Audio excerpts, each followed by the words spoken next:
तो ये कहानी है हरकुल नामी एक स्पाई की, जो किसी केस के सिलसिले में बाहर आए हैं जहां की चर्च में से एक बहुत ही कीमती चीज चुरा ली गई थी और उसका इल्जाम 3 प्रीस्ट पर लगाया जा रहा था।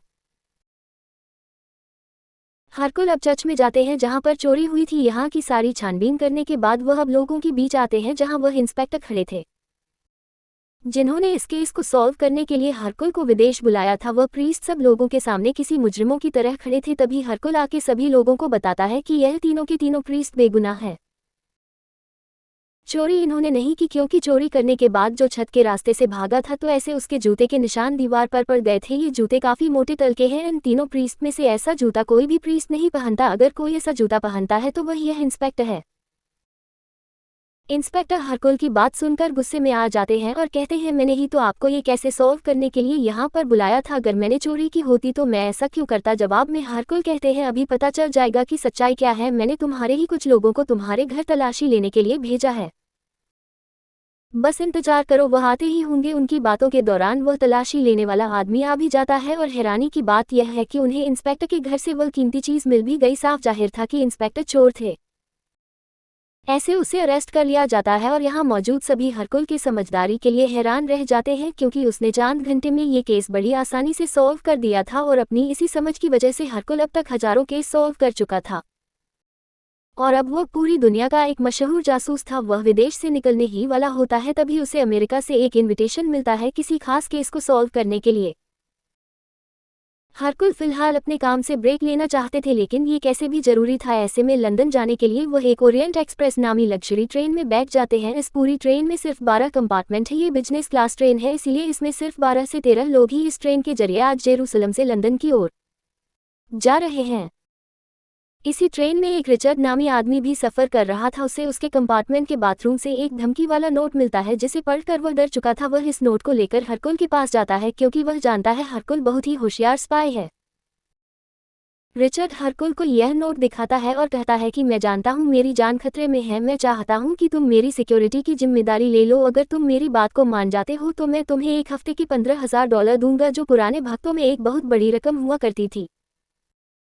इतनी बड़ी रकम के बावजूद भी हरकुल रिचर्ड को इनकार कर देते हैं, क्योंकि वह जानते थे कि रिचर्ड एक अच्छा इंसान नहीं है, बल्कि वह एक गैंगस्टर था। अब रात हो जाती है। हरकुल और रिचर्ड दोनों के ही कंपार्टमेंट साथ साथ थे। रात होते ही हरकुल को रिचर्ड के केबिन में कुछ हरकत महसूस होती है। वह जब जाकर चेक करते हैं तो रिचर्ड के कंपार्टमेंट के बाहर एक ट्रेन अटेंडेंट खड़ा था, जो रिचर्ड से पूछता है, आप ठीक तो है ना। अंदर से यह आवाज आने पर कि हाँ सब ठीक है, ट्रेन अटेंडेंट और हरकुल दोनों ही अपनी जगह जाकर आराम करने लग जाते हैं। कुछ वक्त गुजरता है और हरकुल को दोबारा रिचर्ड के कमरे से कुछ शोर महसूस होता है। वह जल्दी से निकलकर बाहर आते हैं तो देखते हैं कि रिचर्ड के कमरे से कोई रेड गाउन लड़की बाहर की तरफ भाग रही थी, जिसे इग्नोर करते हुए हरकुल वापस से अपने कमरे में आ चुके थे। ट्रेन के बाहर मौसम बहुत ही ज्यादा खराब था। देखते ही देखते यह बड़ा तूफान ट्रेन को भी अपने लपेट में ले लेता है और इसके नतीजे में ट्रेन पटरी से उतर जाती है। हैरानी की ये थी कि इतने बड़े एक्सीडेंट में भी किसी को कुछ पता नहीं चला। जब ये सुबह उठे तो इन्हें मालूम हुआ कि यह लोग यहाँ फंस चुके हैं। सभी लोग ट्रेन के लॉन्ज में मौजूद थे और जो यहाँ नहीं था वह सिर्फ रिचर्ड ही था। अब हम देखते हैं रिचर्ड के कमरे के बाहर वेटर काफी देर से उसका दरवाजा नॉक कर रहा है, लेकिन अंदर से कोई रिस्पांस न आने पर हर कोई यह बात जान जाते हैं कि अंदर कुछ न कुछ तो गड़बड़ है। वह अब रिचर्ड के कंपार्टमेंट के दरवाजे को तोड़ने में लग जाते हैं। वह वेटर से एक डॉक्टर और ट्रेन के मैनेजर को बुलाने को कहते हैं। दरवाजे के खुलने पर इन सब लोगों के होश उड़ चुके थे, क्योंकि यहाँ ये लोग देख रहे थे कि रिचर्ड मर चुका है। उसका मर्डर किया गया था, कई बार उसके पेट में चाकू से वार करके उसे मारा गया था। ट्रेन का मैनेजर तो काफी घबरा चुका था, क्योंकि उसकी ट्रेन के अंदर यह मर्डर हुआ है। वह अब हरकुल से कहता है कि प्लीज किसी भी तरीके से आपको इस केस को सॉल्व करना ही होगा, ये हमारी कंपनी का सवाल है।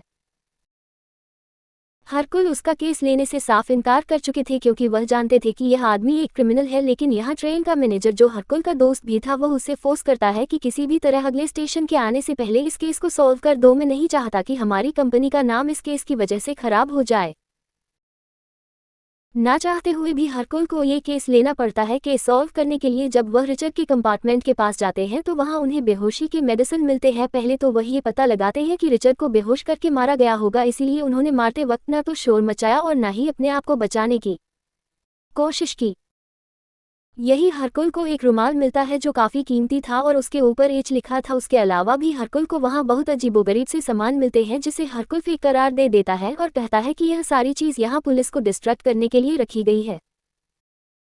उसे जो एक सबूत सच्चा लग रहा था वह एक लोहे का जला हुआ टुकड़ा था। इसे जब वह लालटेन के ऊपर रखते हैं तो उसके ऊपर लिखा हुआ मैसेज देखने लगता है जिसमें लिखा हुआ था as a strong blood is in your hand you will die. यानी जो होल तुमने किया था उसके लिए तुम मरोगे। ये सब देखने के बाद हरकुल ट्रेन मैनेजर से कहते हैं ये कोई इतना आसान काम नहीं, यह मर्डर एक खून का बदला है और यह केस बिगड़ भी सकता है। यहाँ पर हरकुल ट्रेन मैनेजर को रिचर्ड के किए सबसे अफसोसनाक मर्डर की कहानी सुनाता है जो कि उसने एक डेजी आर्मस्ट्रॉन्ग नामी एक छोटी सी बच्ची के साथ किया था।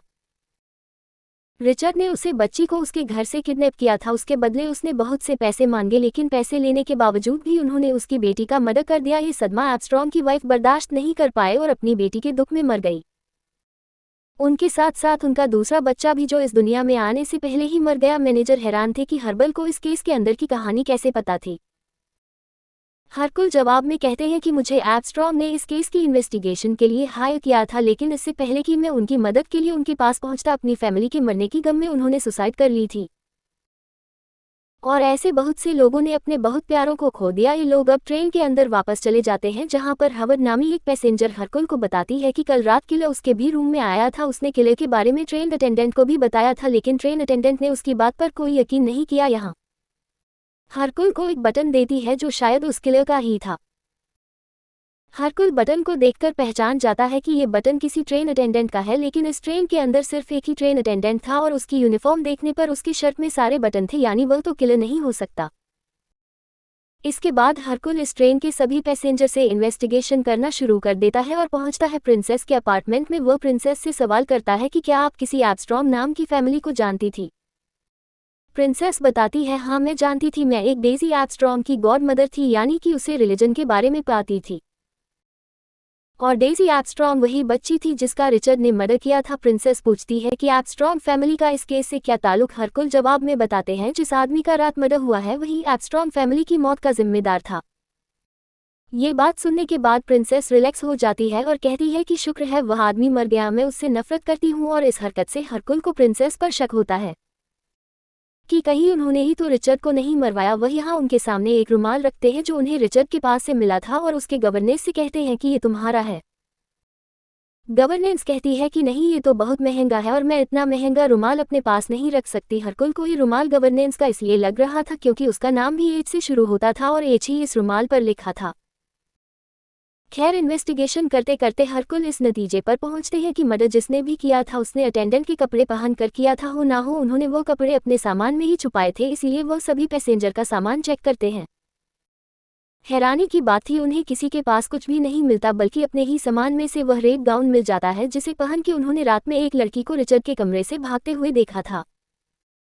ये देखकर हरकुल हंसने लग जाते हैं और कहते हैं कि किलर जो कोई भी है बहुत ही चालाक है, वह बड़ी ही चालाकी से इस मर्डर को एक हादसा बनाने के साथ साथ मेरा भी मजाक बना रहा है। खैर इसके बाद ये लोग प्रिंसेस की गवर्नेंस का सामान चेक करते हैं और इसमें से उन्हें अटेंडेंट का यूनिफॉर्म मिल जाता है। मजे की बात ये थी कि इस कोट के ऊपर बटन भी नहीं था। वैसे केस तो अब गवर्नेंस के ऊपर ही जा रहा था लेकिन हरकुल कहते हैं कि नहीं, गवर्नेंस ने यह मर्डर नहीं किया है क्योंकि अगर उन्होंने ये किया होता तो वह ये कोट कभी भी अपने सामान में नहीं छुपाती। ये लोग अब कोट को स्मेल करते हैं तो इन्हें अल्कोहल की स्मेल आती है। अब ट्रेन मैनेजर को ये बात पता थी कि इस ट्रेन में अल्कोहल सिर्फ रिचर्ड के अकाउंटेंट ने ही ली थी। ये लोग उसे इन्वेस्टिगेशन के लिए उसके पास जाते हैं। अपने आप को खतरे में देखकर वह अकाउंटेंट यहाँ से भागने की कोशिश करता है लेकिन हरकुल उसे पकड़ लेते हैं, उसे इन्वेस्टिगेशन की कोशिश करते हैं।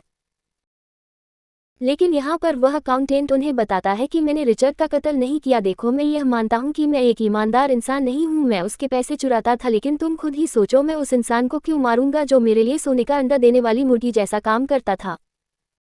यानी मुझे उसके पैसों का बहुत फायदा था। उसकी बात में पॉइंट तो था। हरकुल अब परेशान हो जाता है, वह जिसके ऊपर भी शक करता है आखिर में वह बेकसूर निकलता है। उसके बाद हरकुल अब डॉक्टर के पास आते हैं जो भी इस ट्रेन के जरिए लंदन जा रहे थे और डॉक्टर से कहते हैं कि इस पूरी ट्रेन में आप ही हैं जो शिगार पीते हैं और यह शिगार मुझे रिचर्ड के रूम से मिला है। जवाब में डॉक्टर कहते हैं मैं एक डॉक्टर हूँ, मैं लोगों को बचाने का काम करता हूँ, उन्हें मारने का नहीं। उसके बाद हरकुल डॉक्टर से कहते हैं कि मैंने आप जैसे लोगों को इस टाइम में बड़े कम लोगों को डॉक्टर बने देखा है, क्या आप बहुत स्पेशल है। यह वह टाइम था जब अफ्रीकन को ज़्यादा फैसिलिटी नहीं दी जाती थी। उन्हें अंग्रेज अपने से छोटा और नीचा मानते थे और इस बारे में डॉक्टर बताते हैं कि मैं आर्मी में शार्प शूटर था, मैंने बहुत से ऑफिसर्स की जान बचाई और उन्होंने इसके इनाम में मेरी स्टडीज़ कंप्लीट करवाने में मेरी मदद की। अब हरकुल इससे सवाल करता है, अगर तुम आर्मी में थे तो क्या तुम कर्नल आर्मस्ट्रॉन्ग को जानते थे? लेकिन डॉक्टर ऐसे किसी भी इंसान को जानने से मना कर देता है। यहाँ अब हरकुल दोबारा रिचर्ड के अकाउंटेंट के पास आते हैं। यहाँ उससे कहते हैं, क्या तुम कर्नल आर्मस्ट्रॉन्ग या उसकी फैमिली के बारे में कुछ भी जानते हो? जिसके जवाब में अकाउंटेंट बताता है, हाँ मैं जानता हूँ, कर्नल आर्मस्ट्रॉन्ग मेरे डैड की बहुत अच्छी दोस्त थे। वह जब मरे तो उनका केस मेरे डैड ने लड़ा था, लेकिन वो किसी को भी मुजरिम नहीं ठहरा पाए। इस केस को सॉल्व करने का उनके ऊपर बहुत प्रेशर था। ऐसे में उन्होंने आर्मस्ट्रॉन्ग की पूरी फैमिली का इल्जाम उनके घर काम करने वाली लेडी पर लगा दिया, जिससे लेडी ने इस झूठे इल्जाम के सदमे में सुसाइड कर लिया। जब तक पता चला कि इस सभी के पीछे रिचर्ड था, वह लड़की मर चुकी थी और इसी रिग्रेट में मेरे डैड ने सुसाइड कर लिया। ये स्टोरी सुनते ही अकाउंटेंट तो फंस चुका था। हरकुल कड़ी से कड़ी मिलाते हुए फौरन ही उसे मुजरी साबित कर देते हैं और कहते हैं, देखा मैंने कहा था ना, तुमने ही मर्डर किया है। उस कोर्ट में से तुम्हारे अल्कोहल की स्मेल आ रही है। तुम अपने डैड की मौत का बदला लेने के लिए पहले रिचार्ज के अकाउंटेंट बने, तुमने उसका पैसा खाया, उसे कंगाल कर दिया और फिर उसे मार डाला। अभी यह बातें ही कर रहे थे तभी उन्हें अचानक ट्रेन में किसी के चीखने की आवाज़ आती है। ये हावर्ड की आवाज़ थी, जिनके रूम में पहले भी किलर आया था। वहां पर जाकर सभी देखते हैं कि हावर्ड के कंधे पर किसी ने चाकू मारा था। डॉक्टर उसके कंधे से चाकू निकाल देते हैं। इस वाक्य से हरकुल परेशान हो जाता है क्योंकि उसे लग रहा था अकाउंटेंट किलर है, लेकिन किलर अकाउंटेंट नहीं बल्कि वही इंसान था जिसने हावर्ड पर भी अभी हमला किया है। ये इंसान कौन है? हरकुल को इसका पता लगाना था, यानी जहां हरकुल को लग रहा था कि केस सॉल्व हो गया, अब वही कैसे दोबारा से पूरी तरह उलझ कर रह गया था। खैर, अब हरकुल दोबारा से इन्वेस्टिगेशन स्टार्ट करता है। इस इन्वेस्टिगेशन में वह सारे लोगों से पूछताछ शुरू करता है और एक ऐसे कपल के रूम में आता है जिसमें से लड़की ने अपने पासपोर्ट में से अपने नाम के साथ छेड़छाड़ की थी।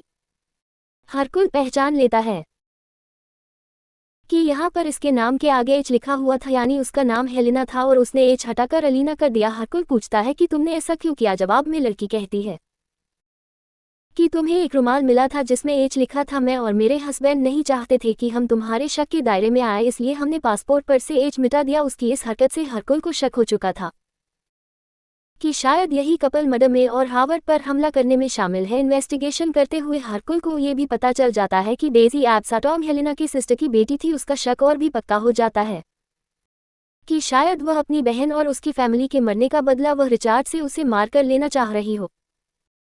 खैर, अब इन्वेस्टिगेशन हरकुल स्टार्ट करते हैं और एक ऐसी लड़की से मिलते हैं जो डेजी आर्मस्ट्रॉन्ग की नर्स थी और उस दिन उनकी लापरवाही की वजह से रिचर्ड डेजी आर्मस्ट्रॉन्ग को किडनैप कर पाया था। हरकुल उनसे कहता है कि मैं जानता हूँ आपने इसी चीज़ का बदला लेने के लिए रिचर्ड को मार डाला। अभी वह वही बात कर ही रहे थे तभी अचानक से उनके पीछे से कोई गोली चल देता है जो उनके कंधे को छूकर चली जाती है। गोली चलाने वाला और कोई नहीं बल्कि डॉक्टर थे, जो हरकुल से कहते हैं कि बस बंद करो ये सारी इन्वेस्टिगेशन, मैंने ही मारा है उसको क्योंकि रिचर्ड मेरा सबसे बड़ा दुश्मन था। उसने मेरे सबसे प्यारे दोस्त कर्नल आर्मस्ट्रॉन्ग को मार दिया। उसने उस वक्त मेरा साथ दिया था जब कोई भी हमें पसंद नहीं करता था। रिचर्ड जैसे बेरहम आदमी ने उसकी पूरी फैमिली को मार डाला, इसलिए गुस्से में मैंने उसका मर्डर किया। अब वो लोग यही बातें ही कर रहे थे, अचानक उन्हें ट्रेन में एक झटका महसूस होता है। पता चलता है कि जो ट्रेन तूफान की वजह से पटरी से उतर चुकी थी वह वापस पटरी पर आ गई है और आगे चलने के लिए तैयार है। लेकिन अब ट्रेन के चलने से पहले हरकुल सभी पैसेंजर की मीटिंग रखता है। वह इन सब से कहता है कि मैं जानता हूँ आप में से कोई भी किलर नहीं है।